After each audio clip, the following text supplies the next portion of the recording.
capítulo de número 3. Nós temos muita coisa boa para aprender aqui hoje. 1 João capítulo 3, verso 19. É a sequência da semana passada. A palavra de Deus diz assim: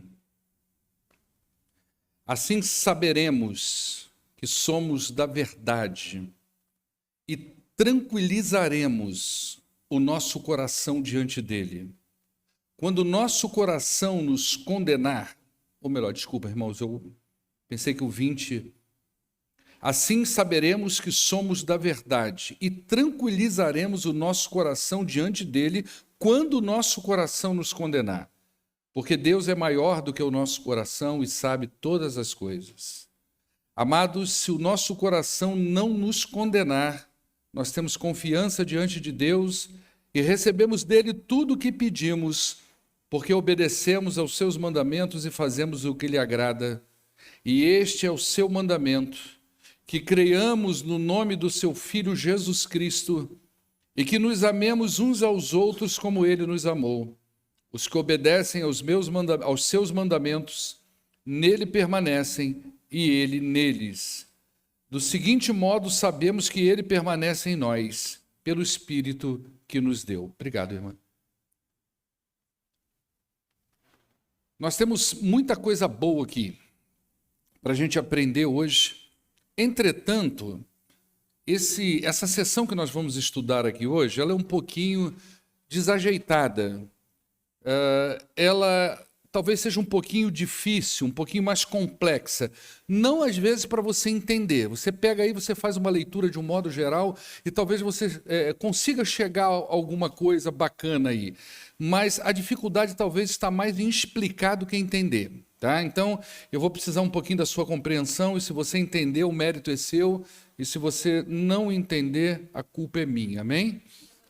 Se você entender, o mérito é seu e não é meu, e se você não entender, a culpa é minha e não é sua. Mas vamos lá, vamos tentar fazer uma conexão de tudo aí, presta atenção. Essa frase aí, que abre o verso 19, quando ele diz assim: assim saberemos que somos da verdade, normalmente, quando começa dessa forma, você vai ver isso em outros textos aqui da própria carta de João. Eu não vou vasculhar aqui para você, mas não é difícil você entender o que eu vou falar aqui agora. É como se ele fosse apresentar alguma coisa que vem depois. Então ele diria mais ou menos assim: assim saberemos que somos da verdade, reticências. Nessa reticência, vamos abrir um parênteses, é como se ali viria o que me faz saber que eu sou da verdade. Ou seja, o verso 19 abriria como me convidando a olhar para frente, aquilo que vai ser dito depois, para que eu saiba, para que eu tenha convicção de que eu faço, ou melhor, de qual grupo eu faço parte, dentre aqueles dois grupos que João vem trabalhando durante toda a sua carta: o verdadeiro ou falso, filhos de Deus ou filhos do diabo, luz ou trevas. Todo esse dualismo radical está presente aí na carta de João. Então é como se ele fosse me dar agora uma evidência, alguma coisa que eu pudesse entender que me faz saber de qual grupo eu pertenço. Isso é importante para nós e mais importante ainda para eles, porque João vem desde o início da carta muito rígido na sua fala. Então é possível que alguns crentes genuínos, verdadeiros, a essa altura do campeonato estivessem se perguntando: mas vem cá, quem eu sou de fato? Será que eu sou crente? Eu tenho evidências de conversão? Porque ele está sendo tão rígido. Ele volta na prova do amor, ele fala da prova doutrinária, ele fala da prova social, amor, doutrinária, fé, e da obediência, da prova moral. E eu não estou conseguindo me localizar nisso. Eu, ao mesmo tempo que eu vejo virtudes em mim, eu vejo algumas coisas boas. Tem alguns momentos da minha vida, principalmente nas minhas relações dentro da igreja, que parece que mostra que eu ainda não sou salvo. Então o texto dá a ideia de que ele vai apresentar alguma coisa. Só que No caso aí do verso 19, o texto não está olhando para frente. Ele não vai falar, a partir do verso 19, alguma coisa que vai me dar condições de eu saber e tranquilizar o meu coração diante de Deus se eu sou salvo ou não. O texto, na verdade, ele está olhando para trás. Ele está vinculado à sessão anterior. Ele está vinculado àquilo que foi falado na semana passada. Então eu preciso entender o texto, pelo menos em parte, levando em conta o que nós falamos na semana passada. O que João falou nos versículos anteriores até o verso de número 18. E o que foi dito nesses versículos? É um pouco daquilo que a gente trabalhou na semana passada. João falou de amor e de ódio. Você vê que ele é dualista. Ele falou de amor e de ódio. E ele usou Caim para falar do ódio. E disse que o mundo, nós não devemos nos assustar se o mundo vai nos odiar, porque, na verdade, o ódio que está no coração do mundo pelos crentes é o mesmo que estava no coração de Caim por Abel. O que estava por trás do ódio de Caim? A inveja. E que inveja era essa que estava ali na vida de Caim? Caim não tinha inveja pelas coisas de Abel. Caim não tinha inveja do que Abel era, porque ele era um filho melhor, ou porque o pai o amava mais, ou porque a sua lavoura era mais bonitinha do que a dele, ou porque a roupa dele era melhor do que a de Caim. Não era esse tipo de inveja, talvez um pouco diferente da inveja dos irmãos de José que tiveram por ele, porque tinha um chamego entre Jacó e José. Mas não é o caso aqui. A inveja de Caim era a inveja pela justiça de Abel, pela forma como Abel conduzia sua vida espiritual. Aquilo incomodava Caim. É santo demais, é crente demais, é correto demais. A família dele é muito, muito certinha, os filhos dele são muito abençoados. E o mundo se incomoda pela justiça dos crentes. Ele olha para a família dos crentes e isso incomoda, por isso que você vê tanto ataque às famílias até hoje. Tanta coisa contra a nossa moralidade, contra a nossa ética, contra a nossa visão espiritual, contra a nossa maneira de ver o mundo, de nós nos estruturarmos. Como que o mundo tenta ridicularizar isso sem uma causa aparente? É simplesmente o ódio e a inveja pela justiça dos crentes. Então, ele falou desse ódio. Baseado nisso, eu falei, né, que o ódio do mundo é semelhante ao ódio de Caim. Mas ele também falou do amor. E usou o exemplo de Cristo para nos ensinar o amor sacrificial. E é esse amor sacrificial que nós aprendemos na semana passada, que é aqueles que é o amor que é esperado pela igreja. Aqueles que são salvos, cujo Espírito de Deus habita na vida da pessoa, ele não vai agir com os sentimentos de Caim. Porque os sentimentos de Caim, como o próprio João fala, eles estão identificados, se origina no diabólico, no Satanás. Então não é esse o sentimento da igreja, não é esse o sentimento do povo de Deus. O que ele vai chamar o povo de Deus é para o comportamento espelhado na pessoa de Cristo. Então, se nós falarmos de amor cristão, quem nos ensinou isso? Quem nos ensinou a amar? É o próprio Jesus. Então nós temos que olhar para Jesus e aprender com ele como nós nos relacionamos a nível de amor. E o amor aqui, como eu falei na semana passada, não é esse amor subjetivo pelo mundo. Nós amamos as pessoas que estão na Ucrânia. Claro que nós amamos, mas o que ele está falando aqui é o seguinte, é o amor que você precisa desenrolar, vamos dizer assim, com essa pessoa amada, linda e cheirosa que está aí do teu lado no banco da igreja todos os domingos e às quintas-feiras. O alvo é ele. É esse que está pertinho de você, não é aquele que está lonjão lá de você. Porque amar, nós temos uma tendência a amar o mundo, mas a pessoa que está do lado da gente, a gente às vezes tem uma dificuldade de amar ela. Não é? A gente ama o mundo inteiro, menos quem está do lado da gente. É igual aquele pai que ele é simpático com toda a vizinhança, mas em casa ele é um inferno. Não é? As pessoas conhecem ele na rua, ele é maneiro, ele é gente boa, ele ajuda tudo, mas em casa ele é o diabo. Isso tem muito, né? Ou aquele caso daquele crente que na igreja é uma bênção, né? E o filho vira para ele e diz assim, pai, podemos morar na igreja? Porque você é tão diferente quando está aqui, não é verdade? Então ele fala desse amor, tá? E esse tipo de amor que ele fala, ele só pode existir a partir da ação do Espírito na pessoa. Gente, isso aqui é muito interessante, porque lá no capítulo 15 de Romanos, na sessão que nós vamos estudar no domingo agora pela manhã, se eu não me engano, lá pelos versos 29 ou 30, alguma coisa assim, Paulo faz um apelo à igreja baseado em duas coisas. Uma é a consideração que os crentes de Roma tinham a Jesus e o amor do Espírito. Não é o amor pelo Espírito, mas o amor que o Espírito coloca no coração. E baseado nessas duas coisas, Paulo apela àquela igreja e diz assim, se unam a mim em oração. Baseado nessas duas coisas, a consideração que você tem a Jesus e o amor que o Espírito coloca no coração do crente, capaz de unir o povo de Deus em torno de uma mesma causa, de uma mesma ideia, como esse missionário pediu que nós orássemos por eles lá. Então, baseado nessas duas coisas. Então, é esse mesmo amor, é uma ação do Espírito. E eu falei do amor também na semana passada como prova de salvação. João trabalha com a ideia de dois grupos. Aqueles que têm os mesmos sentimentos de Caim, ou seja, um sentimento que é mundano, que é diabólico, que a origem está em Satanás, e aqueles que compartilham do mesmo Espírito de Cristo, ou seja, os crentes. Tá? Então ele vai falar que a prova do amor é uma prova, é uma evidência fortíssima se a pessoa, de fato, ela é salva em Cristo Jesus. Não é? Que sentimento paira no coração dela? O mesmo que estava em Caim ou que está em Cristo Jesus? Tá? Então, a gente pode inferir aqui que o amor, ele separa esses dois grupos. O amor separa a igreja dentro da própria igreja.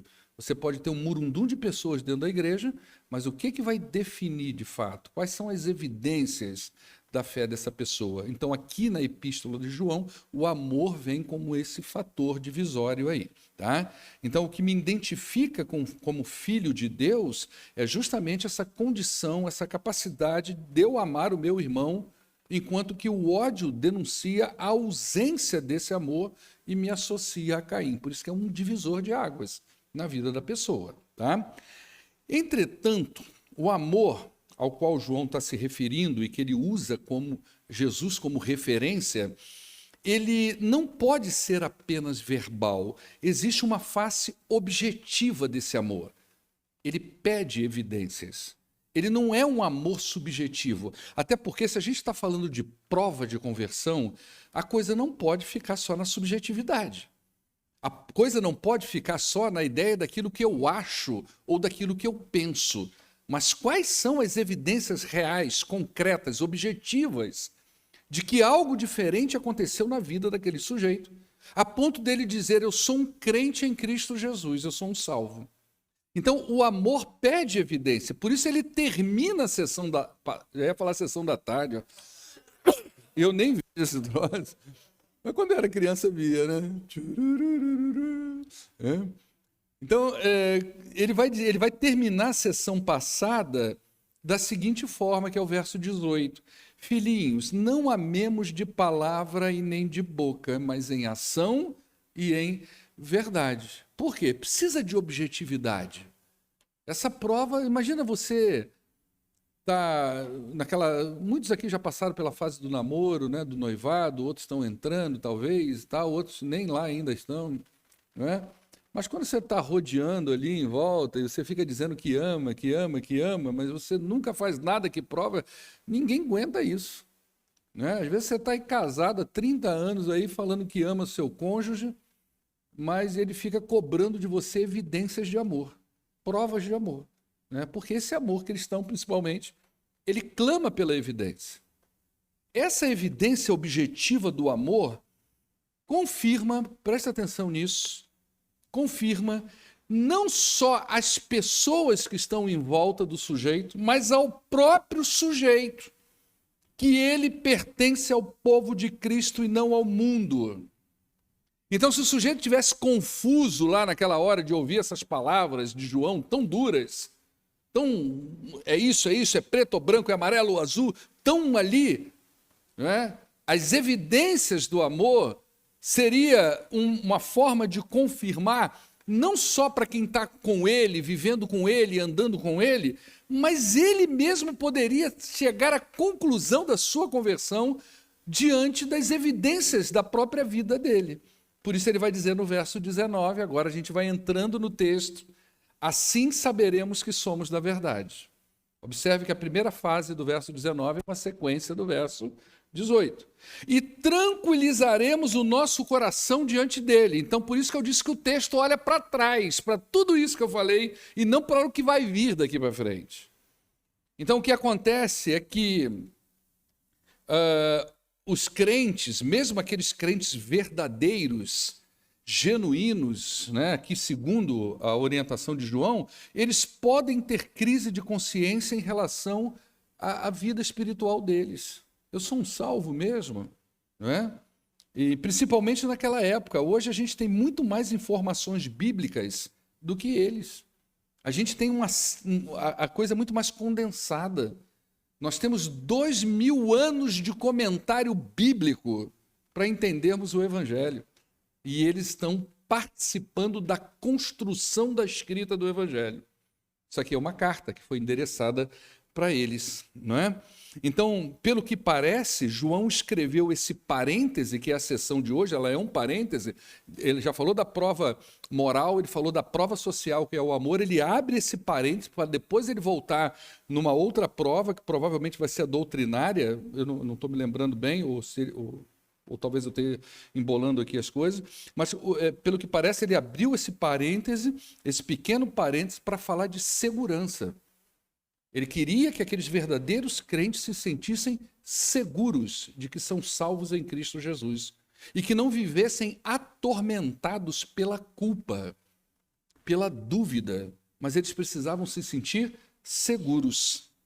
Então, ainda que a nossa consciência nos acuse por algumas faltas, nós precisamos tranquilizá-la pelo fato de que as evidências da nossa conversão, principalmente o amor ao próximo, elas estão ali diante de Deus. Não é uma coisa só daquilo que eu acho ou penso, mas elas estão ali diante de Deus. Ou seja, embora a consciência, os pensamentos e os sentimentos, eles servem para nós com o propósito, às vezes, de nos alertar de algumas coisas e tem um papel muito positivo na vida da gente. Não é? Tem hora que você vê que o Espírito usa a sua consciência para frear você de alguma coisa, para mostrar você de alguma coisa, para denunciar um pecado. Não é? Isso aí é a parte boa da coisa, mas a gente pode ser enganado também pelos nossos sentimentos. Não é? E nesse caso, as evidências do crente vão servir de testemunho diante de Deus. Então, no verso 20, ele vai dizer o seguinte: quando o nosso coração nos condenar, ou seja, ele pode condenar, isso pode acontecer. Quando o nosso coração nos condenar, deixa eu ler no texto aqui, porque eu acho que eu anotei aqui letra demais. Ele vai dizer no verso 20, que é uma sequência do verso 19. Assim saberemos que somos da verdade e tranquilizaremos o nosso coração diante dele quando o nosso coração nos condenar. Porque Deus, ele é maior do que o nosso coração e sabe de todas as coisas. Essa parte do texto aqui que é meio desajeitada, tá? Para a gente estudar e sintetizar, mas a gente vai conseguir aqui em nome de Jesus. Amém ou não, irmãos? Vocês estão orando, vocês oram por mim? O pastor consiga botar a cabeça em ordem lá na hora de estudar essas coisas, né? Porque é importante que você entenda, porque isso é crescimento para você. Então, a primeira parte do verso 20 é a continuação do verso 19. Sim, o coração pode acusar a gente por alguma coisa que nós estamos fazendo. Ele pode fazer isso. E essas acusações, por vezes, podem ser verdadeiras. Às vezes a sua consciência está acusando você de alguma coisa que, de fato, é uma acusação verdadeira. Você, de fato, está errado. Talvez você esteja deixando de fazer alguma coisa, você deveria fazer e não fez, né? Você tomou uma posição errada, você se comportou de uma maneira inadequada com seu irmão, você disse alguma coisa que não devia, depois ficou com a consciência pesada que não devia fazer aquilo. Às vezes a consciência acusa por algo que é verdadeiro, mas às vezes é falso. Às vezes aquela acusação não é uma coisa verdadeira. E nós podemos, nesse momento, até questionar a nossa fé, porque, a despeito de não haver ódio no coração, nós, às vezes, não conseguimos amar e perdoar o outro como a Bíblia nos orienta. Não sei se você já viveu isso. né? Você não tem raiva, você não é um crente iracundo, você não é uma pessoa odiosa, você não é uma pessoa do mal, pelo contrário, você é uma pessoa do bem, não é? Você tem isso muito certo para você, mas você percebe que na relação com o seu irmão, às vezes tem coisas que a Bíblia orienta você a fazer, mas você trava. Você tem dificuldade, às vezes, de perdoar, de receber perdão. Você tem dificuldade de harmonizar ou não, não é? Então, a acusação vem na consciência da gente. E a gente pode, alguns crentes podem, nesse momento, ter aquela dúvida: será que eu sou salvo mesmo? Eu não sou salvo. Não é possível.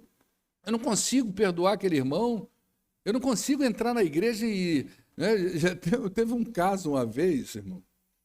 Eu tenho que tomar muito cuidado com esses casos, sabe? Hoje a Marina não está aqui para me frear, então fica um negócio meio desgovernado. Entendeu? Mas que uma irmã, acho que foi isso, ela não gostava muito daquele papo de abraça o seu irmão que está do teu lado, lembra? Que eu fazia aqui no final do culto antes da pandemia. Dá um abraço na pessoa que está do teu lado, deseja a paz do Senhor, que era uma coisa meio desconfortável, né?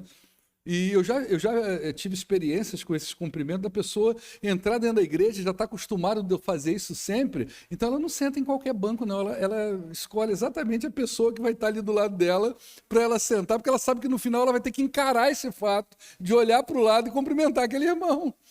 Não é? Então é uma coisa estranha, mas isso pode acontecer realmente, não é? Então qual é a resposta que a gente deve dar à nossa consciência quando há essa acusação de que alguma coisa está faltando, né?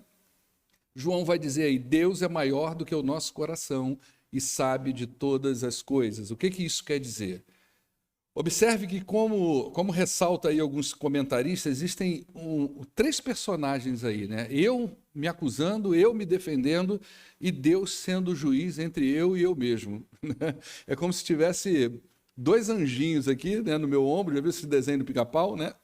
Um mal e outro bom, e ali aquele diálogo, né? A gente faz isso muito em terapia cognitiva. Quando vier a crise, você dialoga com você mesmo, conversa, troca uma ideia, tenta chegar a conclusões diferentes, e Deus que é o juiz disso tudo, né?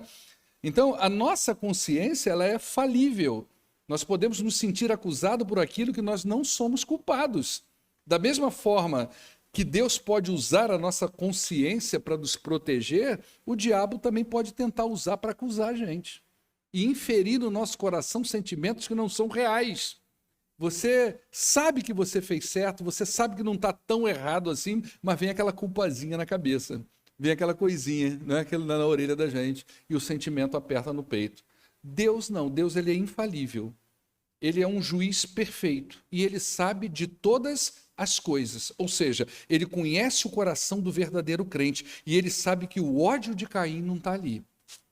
Deus conhece as intenções do crente, porque é o Espírito do próprio Deus quem dá ao crente condições para o exercício do verdadeiro amor. Então, em algum momento, ou aquela culpa dissipa, ou se ela existe mesmo, ele vai consertar as coisas.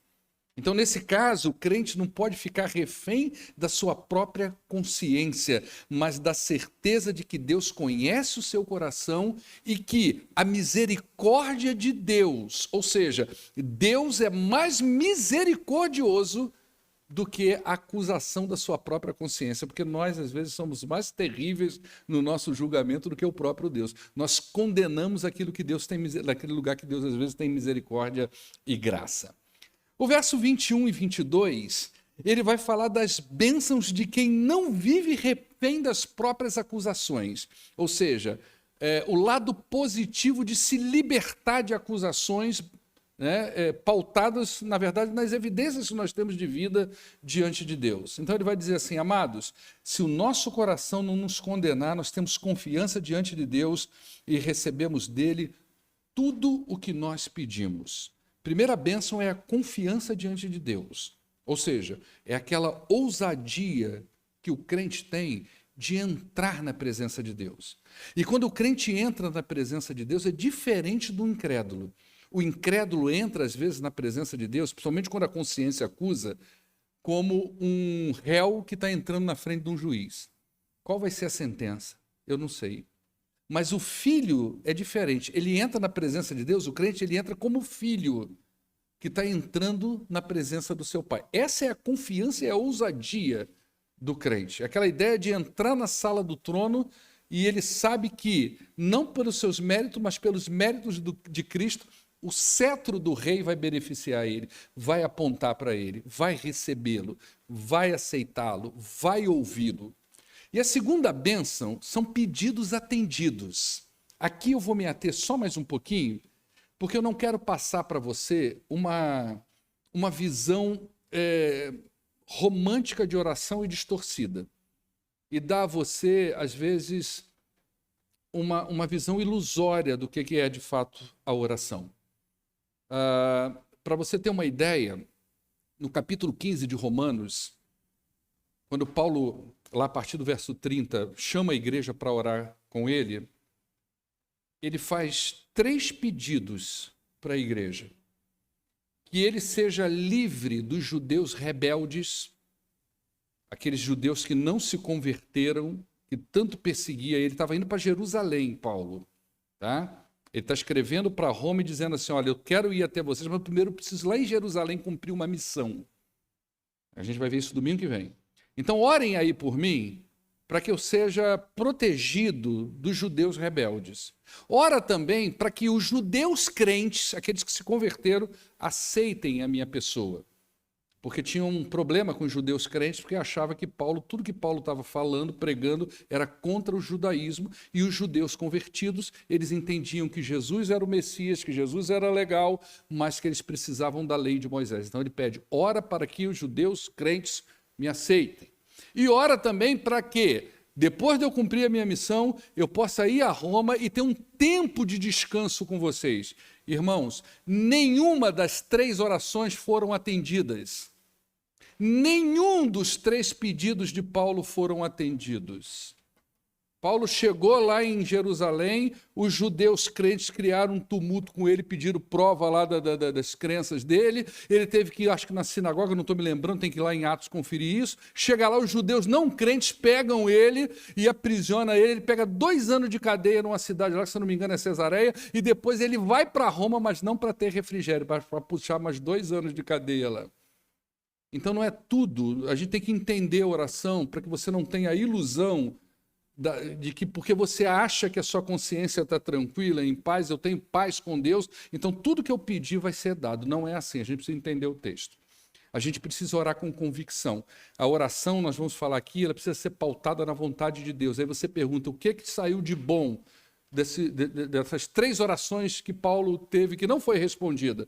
Não saiu muita coisa boa para algumas pessoas, mas para nós saiu 4 cartas do Novo Testamento, Efésios, Colossenses, Filipenses e Filemão, são 4 cartas do Novo Testamento, não é? E também os próprios crentes de Roma, quando souberam que ele estava preso por amor a Cristo, enfervesceram o seu coração de ardor e saíram pela rua pregando o Evangelho. Então, benefícios tiveram, porque era a vontade de Deus. Mas isso a gente vai ver domingo de manhã. Nós temos confiança não só para entrar na presença do Pai, mas para receber respostas. João vai expandir isso no capítulo 5, versos 14 e 15, que a gente vai falar quando chega lá. A razão pela qual o crente obtém respostas às suas orações, essas razões, ou a razão, não está na subjetividade da sua consciência. Não é porque eu acho ou não que a minha consciência está limpa que eu vou entrar na presença de Deus com a certeza de que Ele vai me responder. Isso é subjetivo demais. Mas a razão, ela está fundamentada em outras 2 evidências que ele dá aí no texto para a gente. A primeira evidência é o amor, isso mostra para mim que eu sou um crente, o amor cristão, e tem 2 evidências que ele vai dar aí, tá? Nesse texto que eu li, que vai mostrar que, de fato, eu posso ter uma resposta segundo a vontade de Deus. Ele vai dizer assim, amados, se o teu coração não nos condenar, temos confiança diante dele. E receberemos dele tudo o que pedimos. Por quê? Porque obedecemos aos seus mandamentos e fazemos aquilo que agrada a ele. São 2 evidências. Não é subjetividade daquilo que eu penso. Não é porque eu acho que sou filho de Deus. Nós estamos falando de evidências. Então, a obediência a Deus e fazer o que agrada a Ele, essas 2 coisas não são causas meritórias, mas são evidências de transformação. O sujeito que obedece aos mandamentos de Deus, o sujeito que faz aquilo que Deus agrada, o sujeito que ama o seu irmão como Cristo amou também os seus irmãos, são evidências de que houve uma transformação na vida dele e que Deus está presente na vida dele através do seu espírito, não é uma coisa subjetiva. E é justamente nesse coração transformado que o Espírito de Deus produz o desejo de orar segundo a vontade dele. As nossas orações, elas são atendidas, eu vou falar aqui, nós temos 3 pontos fundamentais para uma oração atendida, né? Primeiro, ela precisa ser da vontade de Deus, está lá no capítulo 5, verso 14. Ela precisa ser feita em nome de Jesus, está lá em João capítulo 16, versos 23 e 24. E ela precisa ser para a glória de Deus, está lá em Tiago capítulo 4. São 3 pontos fundamentais que a gente pode falar. A oração, ela tem que se encaixar aqui. E é uma bênção quando aquilo que nós desejamos cruza com a vontade do Senhor. E a vontade do Senhor é sempre a glória dele. E a vontade do Senhor é sempre que a graça dele chegue às pessoas, que a misericórdia dele chegue ao coração das pessoas. E é sempre da vontade do Senhor que o evangelho ele seja espalhado pelo mundo e que as pessoas creiam em Cristo Jesus, que convertam, que entreguem as suas vidas a Cristo. Então todo o trabalho de Deus vai costurando nessa direção e as nossas orações precisam pegar justamente esse fluxo. No verso 23, ele apresenta que mandamento é esse que nós devemos obedecer e que tanto agrada a Deus. Ele diz, e este é o seu mandamento, né? Que creiamos no nome do seu Filho Jesus Cristo e que nos amemos uns aos outros como ele ordenou. Então veja bem, a despeito de estar aí no singular, ele apresenta 2 mandamentos que na verdade se constituem 2 faces da mesma moeda. Então, primeiro, aqui nós creiamos no nome do Filho, ou seja, aqui dentro da carta de João havia uma concepção de que as pessoas, alguns falsos mestres, eles não viam Jesus histórico como o Filho de Deus encarnado. Então, é como se ele estivesse dizendo aqui, a ideia de crer no nome de Jesus é a ideia da gente confessar, da gente admitir que o Jesus histórico, aquele nascido de Maria, filho de José, que andou nas ruas de Jerusalém, que foi para a cruz do Calvário depois de operar suas obras, milagres e tudo mais, ele foi entregue ali a Pôncio Pilatos, foi crucificado, foi para a cruz, ressuscitou no 3º dia. Esse sujeito é o Filho de Deus encarnado. É a confissão de que o Jesus histórico, de fato, foi Deus encarnado. E a outra face da moeda é que nós devemos amar uns aos outros. Amor como evidência da admissão de que Cristo é o Filho de Deus. Ou seja, se eu creio que ele é o Filho, eu vou obedecer a sua palavra.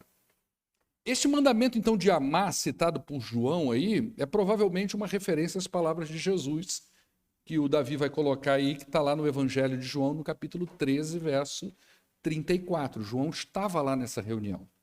Ele ouve uma fala de Jesus, quando Jesus diz assim, um novo mandamento eu estou dando a vocês.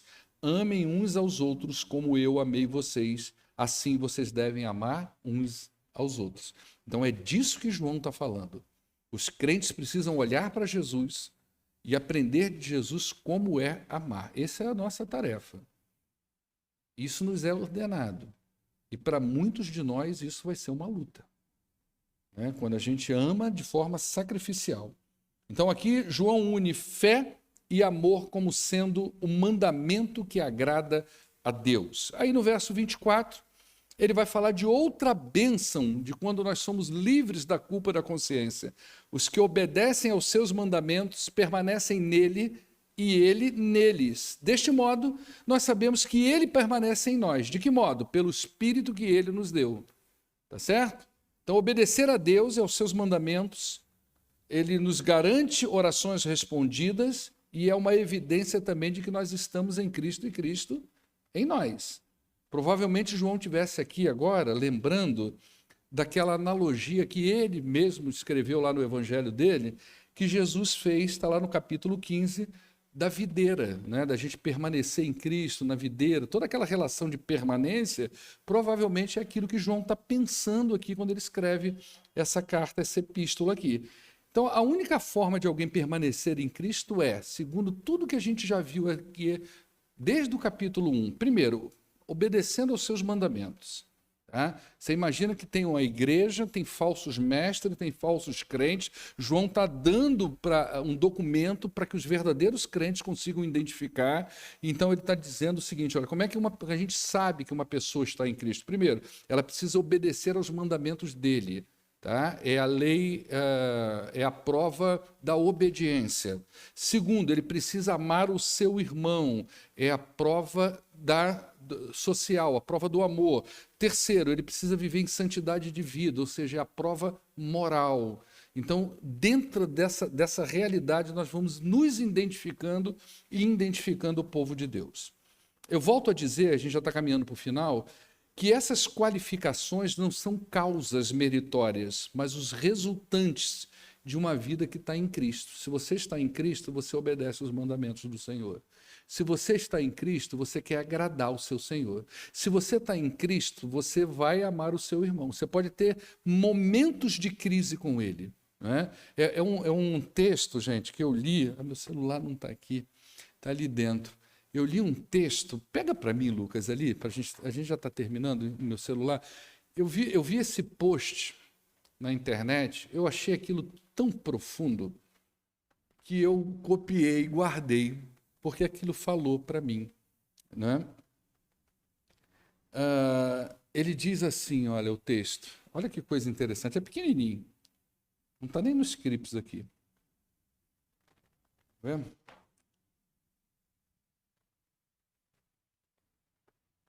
Olha só. Tome cuidado ao tentar reconstruir aproximações que a vida rasgou. Às vezes acontece isso entre os crentes. Não tem nada a ver com guardar mágoa. Não é isso. Tem tudo a ver com guardar o coração. Existem distâncias que elas são necessárias. Lembra de Abraão e Ló? Tiveram que se afastar. Não era nada pessoal, mas a convivência não era mais saudável. Isso não significa que jamais se viram. Pelo contrário, Abraão chegou a entrar em guerra para resgatar o seu sobrinho. No entanto, não trouxe ele mais para o seu dia a dia. Conclusão, algumas pessoas continuarão no nosso caminho, mas não mais na nossa mesa. Isso às vezes acontece com os crentes. Com os crentes. Não gostaríamos que fosse assim, mas o pecado faz isso na vida dos crentes. Então, não são causas, né? Mas essas qualificações, elas não são causas meritórias, mas resultantes de uma vida. Então, se você está em Cristo, você vai trabalhar esse amor com seu irmão, mesmo que você não conviva mais com ele a ponto de ter aquela relação, mas a gente vai conseguir caminhar junto, no mesmo caminho até a glória. Né? E se você ama Cristo, você vai viver em santidade de vida. João finaliza então essa sessão da mesma forma como ele começou. Deste modo, sabemos, lá no início ele fala, saberemos que ele permanece em nós. Como é que eu sei disso? Pelo Espírito que ele nos deu. O mesmo Espírito que nos ensina a amar e nos ajuda a obedecer aos mandamentos de Deus, é o mesmo Espírito que testifica no coração do crente que ele é um salvo em Cristo Jesus. Amém? Como é que a gente conclui isso? Vou fazer aqui algumas 3 aplicações muito breves. Primeiro, o verdadeiro crente pode ter crise de consciência? Pode. Mas ele deve responder essa crise com evidências. Deus é maior que a nossa consciência e menos cruel do que a nossa consciência. Ele conhece o coração do crente, porque o espírito dele está lá dentro do crente. Ele conhece aquela vida, ele sabe o que está ali. Quando conhecemos a Cristo, o autor da nossa fé, nós conhecemos o que significa amar o próximo. Por isso nós devemos amar o amor, e ele vem como uma prova de que nós conhecemos a Jesus Cristo. Não tem como eu dizer que eu amo a Deus e não amo o meu irmão. Não tem como eu dizer isso. A gente talvez vai falar muito de amor aqui nessa primeira carta de João, e muitas vezes eu vou dizer para você que amor a gente confunde às vezes com sentimentos. Às vezes um crente briga com o outro e ele se culpa porque ele acha que não ama o irmão, porque ele não está sentindo a emoção do amor na relação dele com o irmão. E não é isso, gente. Amor também é muito do comportamento. A gente precisa trabalhar essa ideia da nossa caminhada, da nossa convivência, da melhor forma possível até a gente chegar à glória. Nossas orações, elas são respondidas quando elas glorificam a Deus. Eu aprendo aqui nessa noite, quando elas são da vontade de Deus e quando elas são feitas em nome de Jesus. Então, às vezes, nós vamos pedir coisas a Deus e elas não chegarão. Às vezes, nós vamos clamar o Senhor por alguém, ou pela gente, ou por alguma situação, mas não vai acontecer. Mas pode acreditar que essa negativa que nós absorvemos, de alguma forma está glorificando a Deus. Ele não... Oi? Para nós, às vezes aquilo ali parece estranho aos nossos olhos, parece cruel aos nossos olhos, mas Deus está no controle de todas as coisas. Então a gente pode orar, como muitas crentes oraram, para que a Rússia não invadisse a Ucrânia, mas invadiu. Nós não sabemos as razões e às vezes nos chocamos por causa daquilo, mas quem está no trono é Deus. E Ele está no controle dessa história. E talvez não nós, mas nossos filhos, nossos netos ou nossos bisnetos entenderão porque Deus permitiu que a Rússia invadisse a Ucrânia. Uma pessoa sabe que pertence ao povo de Deus baseado em 3 evidências: amor ao próximo, obediência à palavra e pela presença do Espírito na sua vida, que testifica todas essas coisas. Amém?